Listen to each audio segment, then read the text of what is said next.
Hello mga kamerienda, nagluto nga pala ang inyong lingkod ng sinulbot. Una nga po pala ay aking inarniba lang asukal, brown sugar, tapos nilagyan ko ng tubig na malinis. Ayan na po. Halo-halo ilaan po natin. Tapos ilalagay ko na po ang saging. Ayan. Kailangan eksakto lang po ang tubig niyan. Tapos halo ilaan po natin ng ilang halo. Tapos takloban na po natin ng mainam, stainless or any na pantaklob, pwedeng kaserola. Ayan. Lutuin lang po natin siya mga after mga 10 minutes. At ayan na nga po, lumipas ang 10 minuto, kumukulo na siya. Ayan, halo-halo lang natin. And then tatakloban na lang po ulit natin.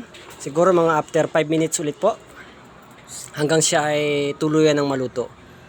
Ito po yung popular na merienda dito sa aming lugar. At ayan na nga po. Lalagyan po muna natin siya ng kaunti or mga 2 kutsaritang harina. Ayan po.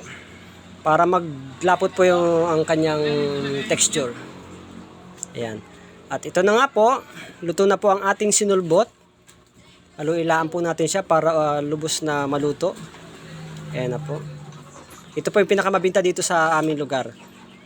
Shoutout po pala sa mga nanonood. Maraming po salamat sa panonood. Ayan po, luto na po ang ating sinulbot. Maraming salamat.